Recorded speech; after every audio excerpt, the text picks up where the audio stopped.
Alors, l'égalité homme-femme, ça a été au sein du club quand même quelque chose qui nous a tenu à cœur. La première chose, c'est qu'en amont, on s'est rendu compte qu'on avait beaucoup de mal à avoir à nos côtés les femmes chefs d'entreprise. On s'est déjà attelé à les faire arriver au club avec la création d'un club au féminin qui a été un levier effectivement où elles ont pu se rencontrer au départ pour faire connaissance et s'initier dans le monde des chefs d'entreprise qui était un monde très masculin et qui aujourd'hui a complètement changé. Comment peut-on féminiser les formations techniques, technologiques et scientifiques? En conseil d'orientation, il faut proposer aussi ces formations-là et ces métiers-là aux filles. En tant que femme, je veux choisir mon métier en fonction de mes passions. Des visites d'entreprise peuvent permettre aux femmes de découvrir des métiers. Une femme doit avoir les mêmes chances à l'emploi qu'un homme.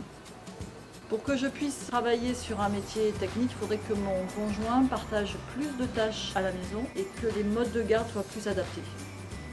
Sur les forums d'étudiants, nous pourrions organiser plus de stands, plus de conférences et plus d'ateliers avec des femmes qui réussissent dans ces métiers-là.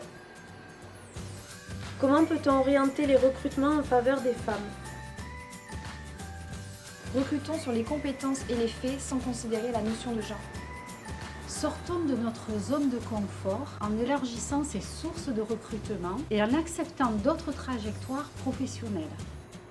D'abord, je sensibilise et je prépare mes équipiers à l'accueil de nouveaux salariés, hommes et femmes. Il faut rédiger les offres d'emploi en s'adressant clairement aux hommes et aux femmes, en mettant les phrases au masculin et au féminin. D'ailleurs, c'est une obligation légale. Quelle action peut-on mettre en place pour aider les femmes à s'intégrer dans un milieu masculin? Pour les femmes comme pour les hommes, on peut automatiser certaines tâches pénibles, on peut aménager la pénibilité et éviter ainsi des accidents ou des maladies professionnelles.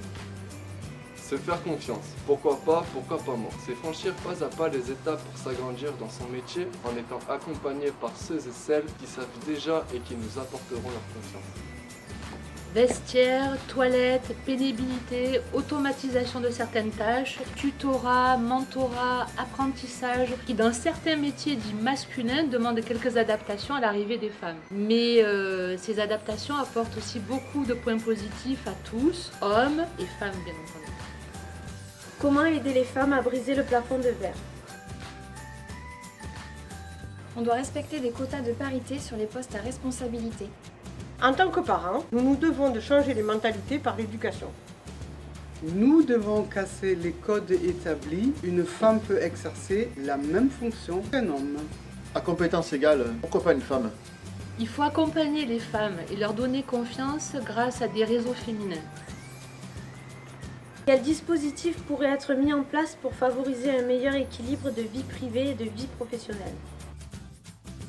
Le congé parental devrait être obligatoire pour les femmes comme pour les hommes. Je me demande si ce n'est pas aussi aux femmes de se mettre dans la tête qu'il faut répartir équitablement les tâches ménagères dans la famille. Et quand un homme se lance à accomplir une tâche ménagère, surtout lui dire « c'est très bien mon chéri ».